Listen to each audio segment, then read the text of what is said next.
So let me encourage you to find your way to your seats. We'll get started in a few minutes.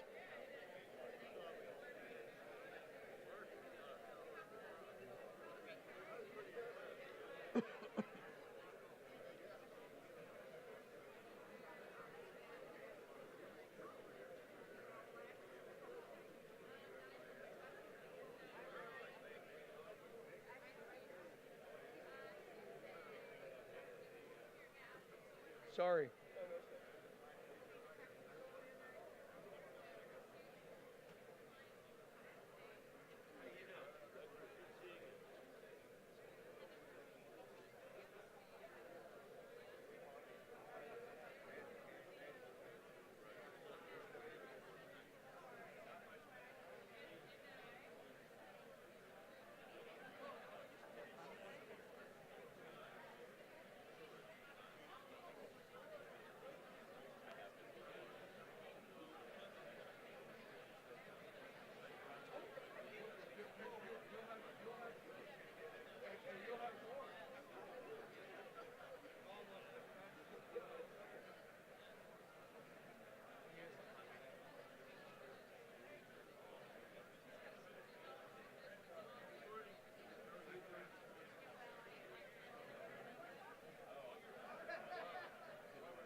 Yep.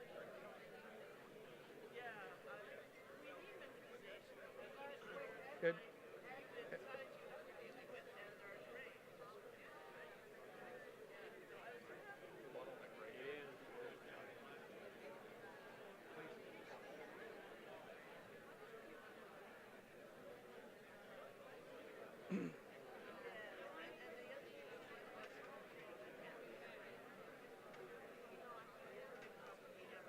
So good morning, everyone. Welcome to the World Food Prize Borlaug Dialogue Symposium Friday morning breakfast. We are so honored to have with us one of the two special guests of honor here this week, the former President of Nigeria, His Excellency Olusegun Obasanjo. Mr. President, could you stand up so we could recognize you?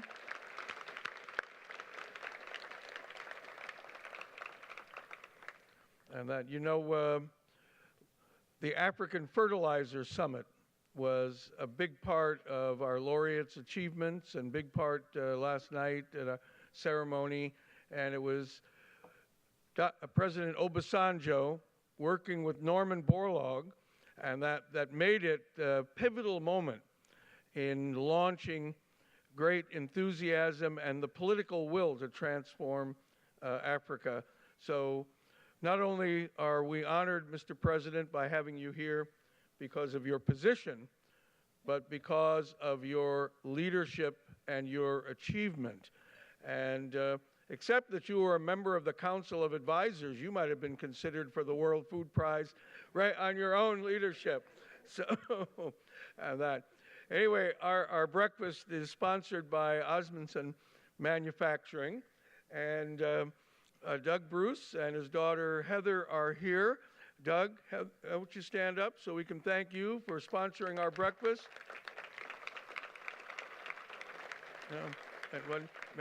So the cups on your table are a special gift from Doug and Mary and Heather and their company.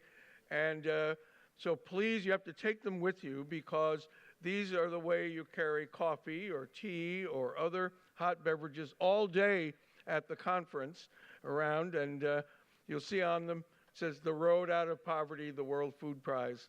So, Agnes Kalabada, the president of AGRA, the Alliance for a Green Revolution in Africa, is here. But she told me she has twins. So I promised her a second cup. So, so Lainey, if you can grab a cup over there. Now, Agnes, do you want a green one or all right, Doug has already stepped in and taken care of this. So, so we're there. Lindawe Sabanda is also here, who's now vice president of AGRA, and with our laureate, Dr. Gabisa Ejeta from Ethiopia and Purdue University, I might mention that. And Craig Floss, thank you so much for being with us, the Iowa Corn Growers, and a great friend and sponsor. And Jan Lowe, who are our 2016 laureate, one of them. There's so many, it's hard to keep track on that. So everyone enjoy your breakfast, and that I'll be back up in a few minutes to introduce our speaker, who I haven't introduced at the head table, Sam Allen, but I will give a more full introduction of him before he speaks. So enjoy your breakfast.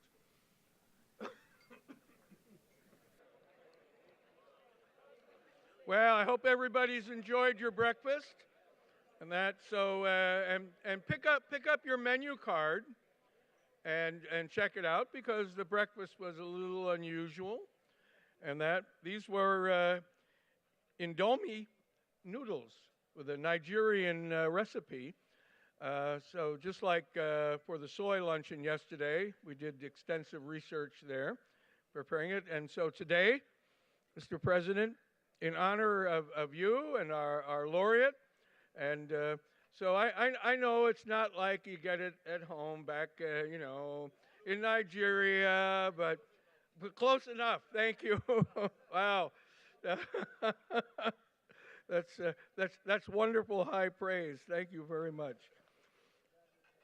So now I have the great pleasure to introduce to you our morning keynote speaker. I discovered something about him this morning, and I shouldn't be surprised given everything else that's happened here, but he too is a graduate of Purdue University. So here's Dr. Ejeta, Dr. Nelson, Ron Phillips over here. I always thought he was a University of Minnesota guy. No, he went to Purdue. Everybody went to Purdue. It says the winner of the Cast Communication Award, us. So and last night, the Purdue Glee Club there, wasn't that was so great, and singing Hail Purdue. And when we did that 10 years ago, and had them run in the chamber and sing Hail Purdue, and they got everybody standing. And they're including, the governor and the past governors and legislators. And it was 3 days before the Iowa-Purdue football game. So I was in huge trouble. Huge trouble. Well, this is, I'm particularly pleased to introduce Sam Allen. This is the 9th CEO speaking at the Borlaug Dialogue this week, and also the 9th, and only the 9th, chairman and CEO of John Deere, since it was founded in 1837, 180 years ago. So I like to tell the story how John Deere was born in Vermont. And my daughter was going to Middlebury College, and I saw there was a historic marker that said John Deere's original first ever place where he's manufacturing his, I don't know, first manufacturing plant, which was a little small log cabin building in Middlebury, and it said the first John Deere. We're founding there. And I thought, well, how can it be there's two guys named John Deere, each of them, making plows, one's in Vermont and one's in Illinois. But of course, it turned out that due to the Depression after the War of 1812, students, notes, this will be on the final exam, so be sure to down. John Deere came to the Midwest and created his steel plow, established the company, came across into Iowa, and convinced and made available to farmers here that steel plow. Because, and I know Craig Floss, Iowa corn growers, will find this somewhat hard to believe, and that people were giving up on farming in Iowa. You could not farm the Iowa prairie because the sod was unbreakable until John Deere's new technology arrived. And Iowa, as you saw, most of you saw in the video last night, was only opened for settlement in 1834, and when the global population was just 1 billion, and now it's going to be at 9 billion. But the constant from that first day of Iowa's existence as a territory until today, October 20th, 2017, the one name that's been most prominently associated with Iowa's economic development and agricultural development is John Deere. And as we go to the challenge of feeding 9 billion by 2046, John Deere will be at the forefront, once again bringing that needed new technology that's going to be able to allow farmers, not only in Iowa, but all around the world, to be able to farm in such a productive way that we will be able to sustainably and nutritiously feed 9.5, even 10 billion people. But that will only come with the leadership, and it's the type of leadership that Sam Allen provides. Now, he graduated from Purdue in 1975 and has ever since been with the John Deere Company. He was in the Consumer Products Division. He's been in Worldwide Construction and Forestry, John Deere Power Systems, the Worldwide Ag Division, managing operations in Latin America, China, East Asia, and Australia. He's responsible for the development of John Deere's intelligent mobile equipment technologies. And when he became a senior officer of the company, in 2001, he became responsible for overseeing human resources, industrial relations, and John Deere credit worldwide. I mention all of those so that you see what an amazing array of things that John Deere does as a company, and what an amazing array of things that Sam Allen has managed. And this is why in 2008, when it was time for a new chairman and CEO to be installed, replacing Bob Lane, great friend of the World Food Prize as well, that Sam Allen was chosen for that role.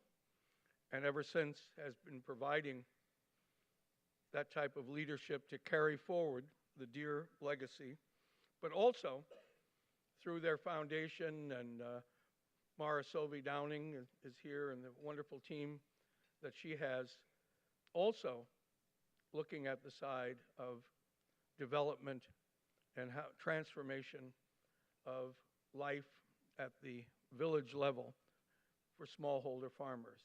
So it is an enormous pleasure and a privilege for me to introduce to you the Chairman and CEO of John Deere, Sam Allen.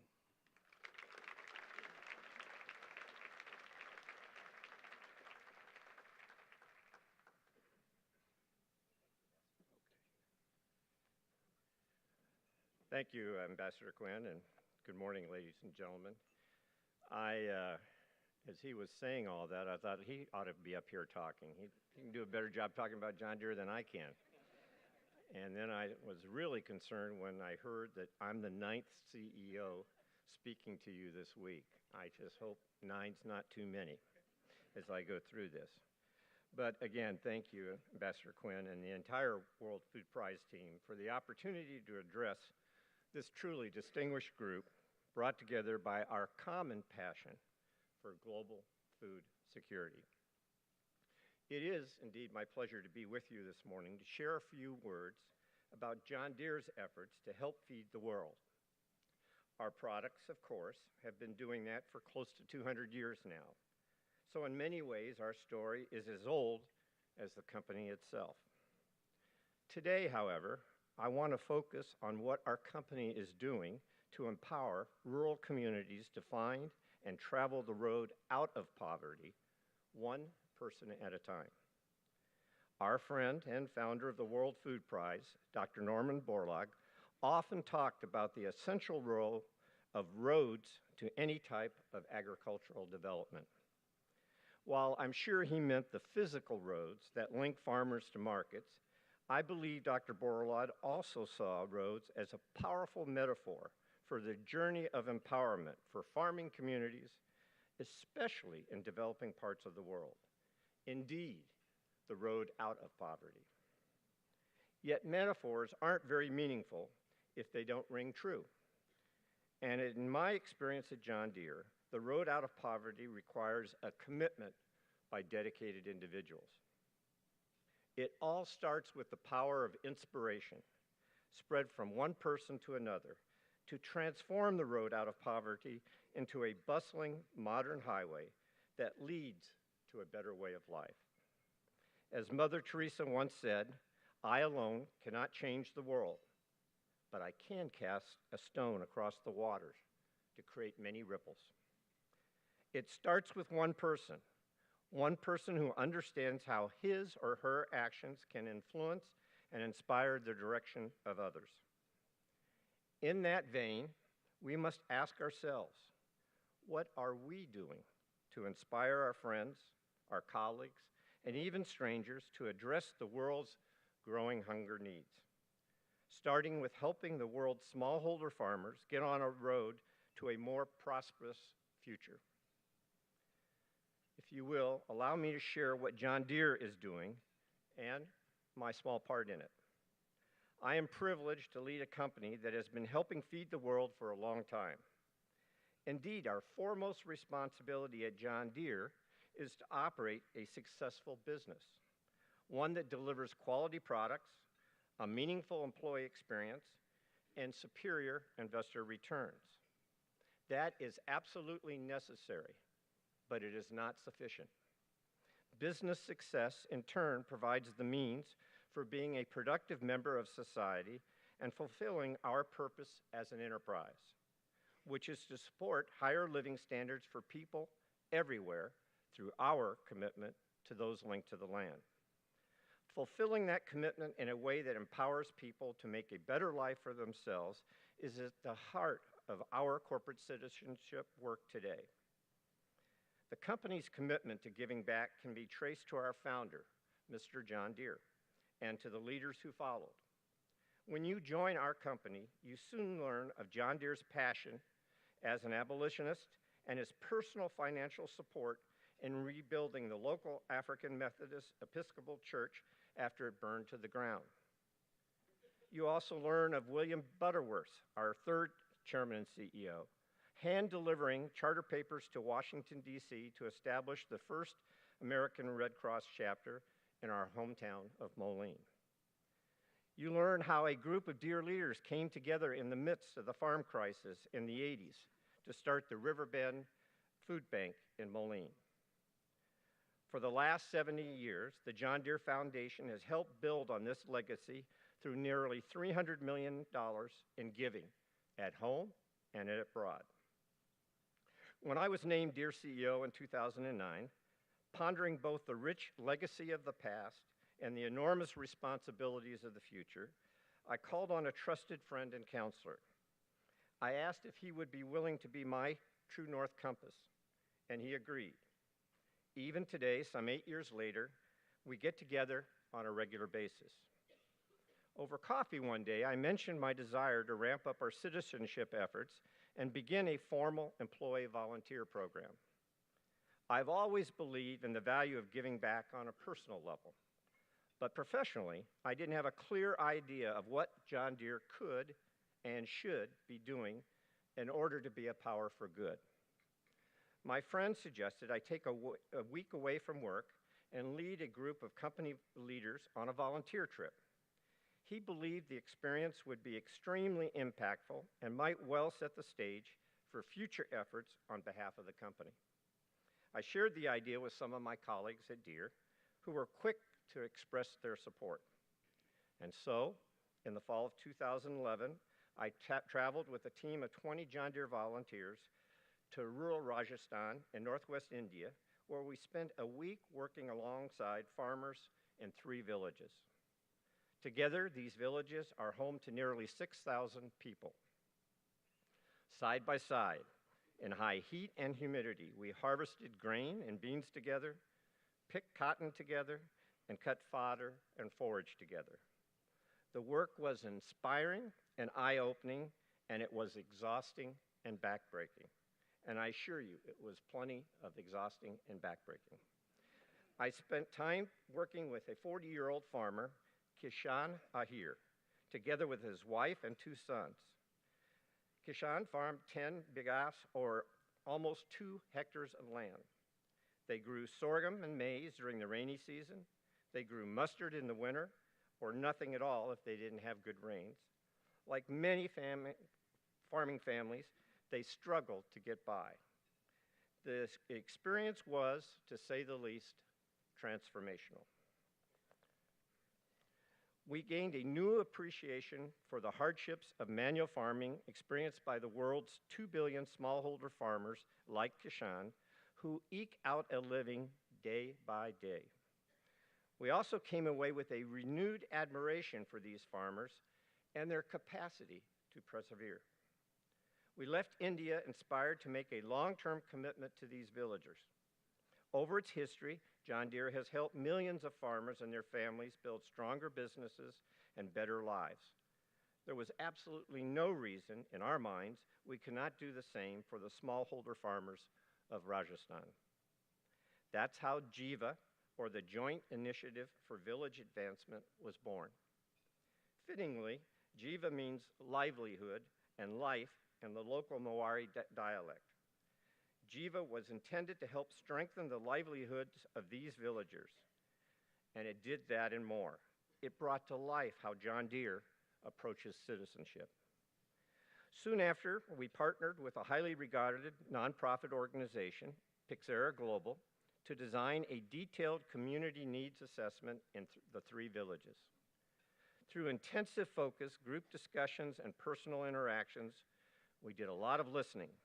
We had much to learn about local agricultural practices, local customs, and most importantly, the aspirations of the people who live in these villages.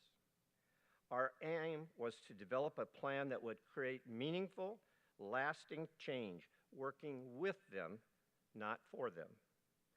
Based on the assessment, we identified a 3-pronged approach to empower these villagers to improve their lives through resilient agriculture, accountable education, and foundational infrastructure. Guided by the belief that farmers make the best decisions for themselves, GEVA has taken a farmer-based approach to agricultural efforts. They work with farmers to find ways to improve the yields of current crops, introduce high-value alternative crops, reduce costs, and develop more sustainable practices. By having a small geographical scope, 3 villages within a few miles of each other, GEVA can engage the entire population and reach almost all of the local farmers with training and technical assistance. Through GEVA's first 4 years, improvements in farming practices for cotton, maize, sorghum, and wheat have increased total income in the villages by nearly $570,000 as measured in purchasing power parity. To put that in perspective, the average farmer in that part of the world was making only $1 a day, or less than $400 a year before GEVA arrived. As farmers experience their own success and see the success of others, they've been inspired to do even more. Half of the GEVA households now grow higher value pomegranate plants, some 13,000 of which have been planted in the last 3 years. These plants hold the promise of increasing local incomes substantially. We approach education in the same way that we approach farming in these villages. That is, if we could inspire students, parents, and teachers with the promise of education, they could make the best decisions for themselves. As we have seen time and time again in farming communities throughout the world, when families lift themselves out of subsistence, one of the first investments they make is in their children's education. Of all the educational improvements implemented by GEVA, I am most impressed with the education resource centers. These after-school tutoring centers are located in the villages near the students' homes. They are available to any girl or boy between the ages of 5 and 16, and they are free of charge. The centers offer dynamic hands-on learning and a curriculum of reading, writing, math, and science. The centers also help students connect with their communities through service activities and events that bring together local families. What have these centers inspired? Since GEVA started the program, enrollment has increased from nearly 30 students in 2013 to more than 500 today, with more girls than boys attending. These students are achieving much stronger academic results in the public school than before. For example, because of GEVA, 90% of students passed their 10th grade exams in 2017. That was only 31% just 4 years ago. What's more, due to GEVA's work, there are no longer any school dropouts to speak of in these 3 villages. Today, students are doing better in school because they are inspired to go to school. GEVA views basic infrastructure as a catalyst for its work in agriculture and education. For agriculture, this means supporting the installation of drip irrigation systems and greenhouses to help farmers increase their output. For education, this means supporting the construction of new functional toilets and up-to-date classrooms and lunchrooms. These physical improvements have inspired action and investment on the part of the villagers. For example, it is estimated that since 2013, GEVA farmers have invested more than $100,000 in irrigation equipment, pomegranate and other fruit plants, fencing, and farm improvements. Similarly, the villages have contributed more than $30,000 to support education. Again, that's quite an endorsement considering the level of local incomes. Last fall, nearly 5 years after our first trip, my colleagues and I returned to Rajasthan to see what Jiva helped inspire. What we saw inspired us even more. I was reunited with Kishan and his family, and I was thrilled to see how they had managed to improve their livelihoods and lives. Kishan proved to be one of those entrepreneurial farmers who took the risk of planting pomegranates. 2 years ago, Kishan planted 600 pomegranate saplings while also installing a solar-powered drip irrigation system. As Kishan's pomegranate orchards enter its third year, he expects to see 3 times more income than when we first met. His income should continue to grow at least until his orchards reach full maturity in a few more years. As I reflect on what Jiva has inspired, it's clear a virtuous cycle has emerged, a cycle in which higher agricultural production bolsters farmer income and farmer resilience. That in turn leads to more resources for reinvestment for education, agriculture, and community infrastructure, all of which are essential to global food security, and serve as the primary vehicles by which marginalized people can lift themselves out of poverty and participate more fully in their communities. Because of Jiva's initial success, the John Deere Foundation recently approved another 2-year grant to expand the program to 10 additional neighboring villages. It is our hope to eventually bring Jiva to as many as 50 or more villages. The Jiva experience has provided us with a few important lessons. First is the importance of picking the right partner. No one can address world hunger alone, and Pixera Global had the necessary experience to help get Jiva off to a strong start. Next, Jiva has provided us a model for employee volunteerism. On our initial trip to Rajasthan in 2011 was more than an act of corporate responsibility. It was the spark for launching John Deere's formal employee volunteerism program. I personally felt it was important for employees to see the trip as proof that volunteerism was encouraged at the very highest levels of our company. Today, week-long employee volunteer trips to the Jiva villages are organized 1 or 2 times a year and will continue to increase as the program expands. Beyond Jiva, we've challenged our employees to record 1 million hours of volunteerism in the 6 years from 2017 to 2022. And we're off to a good start this year with over 125,000 hours expected to be recorded. Earlier, I talked about the power of inspiration to transform the road out of poverty, so often twisted and troubled, into a modern thoroughfare and a better way of life. In Deere's case, a challenge from my friend and counselor inspired a volunteer trip, which inspired a John Deere leadership team to create the Jiva program for small farmers in 3 rural Indian villages. That, in turn, inspired farmers like Kishan to transform their farms and their lives, prompting hundreds of others to do the same. Today, world hunger is on the rise. The number of undernourished people on our planet has increased to 815 million, according to a recent report from the United Nations Food and Agricultural Organization. It's a situation that calls on each of us to increase our commitment to feed the needy and heed Dr. Borlaug's call that the first essential component of social justice is adequate food for all of mankind. Today, I encourage you to find your inspiration to help those in need. That one person who will ignite your commitment to transforming the road out of poverty and to a better life for all mankind. I'd like to close by introducing you to a special farmer who has been a source of inspiration to all of us through the Jiva program. Her name is Sita, and this is her story.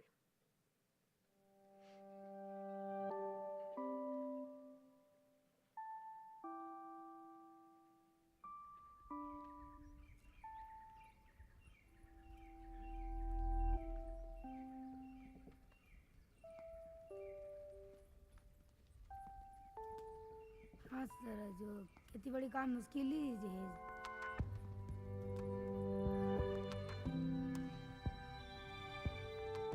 खेती में जो पानी की कमी है तो बहुत मेहनती भी काम है और ये धूप में बहुत धूप में काम करना पड़ता है।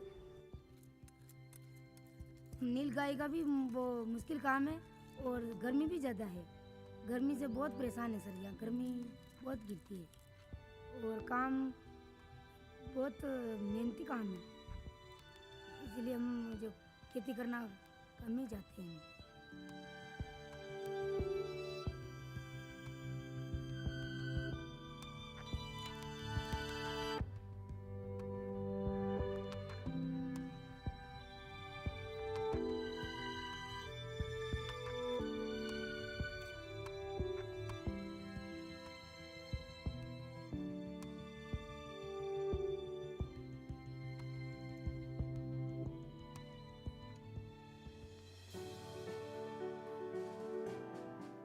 जीवा और जॉन डीयर की तरफ से मेरी ज़िंदगी में बहुत बदलाव आया है। ये बदलाव आया है कि जो वर्मी कंपोस्ट और सब्जी की खेती और लाइन सोइंग और ड्रिप इरिगेशन।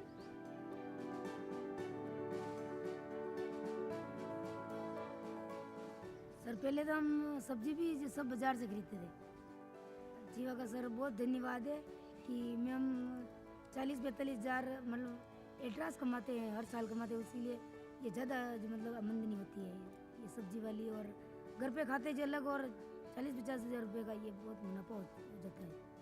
बहुत बहुत धन्यवाद जीवा को।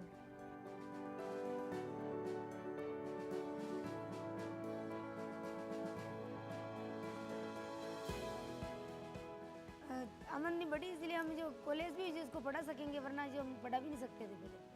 मेरी माँ कमा के मेहनत करके मुझे आगे पढ़ाएगी और मैं बड़ा होकर कुछ बनूंगा, इस बात पर गर्व है। सर रहन सहन में तो आई है, जो बच्चों को अच्छे जो वो कपड़े पहना सकते हैं और अच्छा खिला सकते हैं, और अच्छे स्कूल में भी तनीष को बहुत अच्छे स्कूल में डाल रखा है अभी।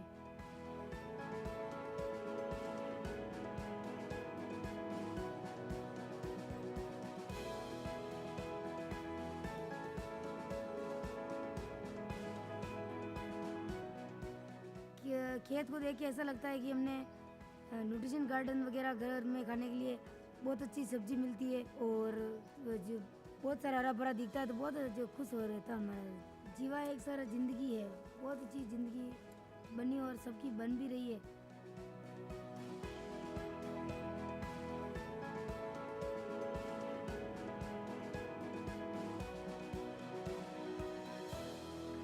On behalf of Sita and myself, I want to thank you very much for listening.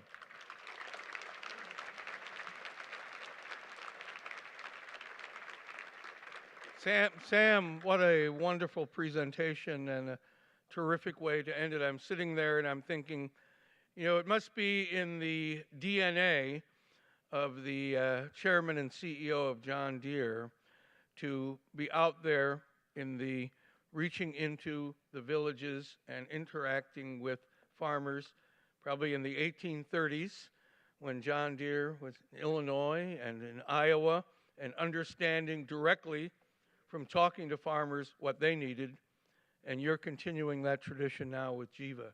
So remarkable, and not too many leaders would do that, what you did. So let's have a round of applause for Sam Allen, his wonderful leadership. J.B. Penn is here, also a great friend, John Deere and Mara. And I just want to say from the World Food Prize, on behalf of all our chairman, John Ruan, all our council of advisors, our laureates, thank you to John Deere, not only for your global leadership, but for your generosity to the World Food Prize Foundation, to Dr. Borlaug's legacy. We would not be able to do all that we have been able to do, particularly for our youth program. John Deere supports our Global Youth Institute. 200 students are here from that as well, but also our symposium. And that's why we are so proud to have the bust of John Deere in our Iowa gallery, the one that was cast in the 1890s and which you so wonderfully provided to us. So thank you again so very much. everyone here at breakfast. Now, students are to remain seated. Or I guess teachers should remain seated or not, Kelsey? Yeah, but the Youth Institute stay while everyone else leaves. And then head to the symposium room. The opening session will be The Dance of the Lions and Dragons. How are Africa and China engaging, and how will the partnership evolve? You don't want to miss that. Thank you all again for being here. Thank you, Mr. President, for honoring us.